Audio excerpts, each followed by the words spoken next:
हमारे मानव अंगों में से एक प्रमुख अंग दांत भी है, जो कि हमारे शरीर का एक बाह्य अंग है। दांत हमारे जीवन में 2 बार आते हैं। एक बार के दांत जिन्हें हम दूध के दांत या मिल्क के या टेम्परेरी दांत कहते हैं, तथा दूसरी बार के दांत को पत्थर के या परमानेंट के दांत कहते हैं। और यह दांत तब उगते हैं जब हमारे सारे दूध के दांत गिर चुके होते हैं या निकल चुके होते हैं। उसके बाद दांत यह परमानेंट वाला उगता है, जो कि हमारे जीवन भर हमारे साथ रहता है। दांत हमारे शरीर का एक बाहरी अंग है, जो बहुत सी क्रियाओं को करने में हमारी मदद करता है। इसके लिए यह महत्वपूर्ण है कि हम अपने दांतों को स्वस्थ, स्वच्छ और कीटाणु मुक्त रखें। इसके लिए हमें प्रतिदिन अपने दांतों में 2 बार ब्रश करना चाहिए। दांत कैल्शियम फॉस्फेट से मिलकर बने होते हैं। दांत हमारे मुंह के अंदर जबड़ों से जुड़े होते हैं, जो कि मसूड़ों से ढके होते हैं। टेम्परेरी या दूध के दांत जब हम 5 से 6 साल के होते हैं तब गिरना प्रारंभ होता है, तथा पहला दूध का दांत जब हम 6-7 माह के होते हैं तब निकलना प्रारंभ होता है। 13 साल की अवस्था तक हमारे लगभग सारे दूध के दांत टूट चुके होते हैं। परमानेंट दांत हमारे पूरे जीवन में रहते हैं, बस उसकी उचित देखभाल करते रहना चाहिए। 13 साल की उम्र तक हमारे 28 दांत परमानेंट वाले हो जाते हैं। 17 से 25 वर्ष तक हमारे और भी 4 दांत हो जाते हैं, जिसे विजडम टीथ या बुद्धि दांत भी कहते हैं। एक विजडम टीथ प्रत्येक जबड़े के किनारे निकलता है। एक वयस्क व्यक्ति के मुंह में 32 दांत होते हैं, 16 ऊपर के जबड़े में तथा 16 नीचे के जबड़े में।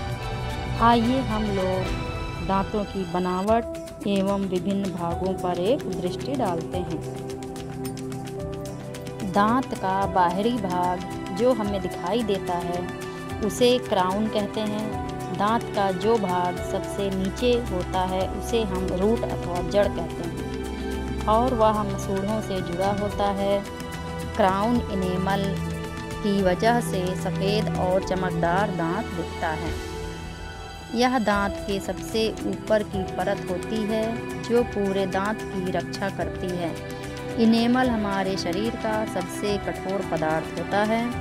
इसके नीचे डेंटाइन उपस्थित होता है और दांत का सबसे बड़ा भाग होता है। यह पीले रंग का होता है और इनेमल का सहायक होता है। यह पल्प की भी रक्षा करता है। पल्प हमारे दांत का सबसे अंदरूनी भाग है। पल्प में जो नसें होती हैं वह हमारे दिमाग को संकेत भेजने व प्राप्त करने में सहायता करती हैं। पल्प में रक्त नलिकाएं दांतों को पोषण देती हैं। एक स्वस्थ दांत सीमेंटम के जरिए मसूड़ों के बीच और जबड़े की हड्डी से मजबूती से जुड़ा रहता है। एक सीमेंट की भांति यह भी मसूड़ों के मध्य में दांत को स्थिर रखता है। हमारे दांत 4 प्रकार के होते हैं, जो कि अलग अलग प्रकार तथा अलग अलग प्रकार की क्रियाएं करते हैं। ये 4 प्रकार हैं दांतों के: कृंतक, रदनक, चवर्णक तथा अग्रचवर्णक। कृंतक दांत तेज धार वाले छेनी जैसे चौड़े होते हैं तथा भोजन के पकड़ने, काटने या कुतरने का कार्य करते हैं। प्रत्येक जबड़े में इनकी संख्या 4 होती है। रदनक, यह दांत नुकीले होते हैं और भोजन को चीरने फाड़ने का कार्य करते हैं। प्रत्येक जबड़े में इनकी संख्या 2 होती है। अग्रचवर्णक दांत किनारे पर चपटे, चौकोर, रेखादार होते हैं। प्रत्येक जबड़े में इनकी संख्या 4 होती है। इनका कार्य भोजन को कुचलना होता है। चवर्णक दांत। दांतों के सिरे चौरस व तेज धारी होते हैं। इनका मुख्य कार्य भोजन को पीसना है। प्रत्येक जबड़े में इनकी संख्या 6 होती है।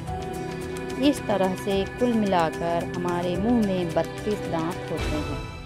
16 ऊपर के जबड़े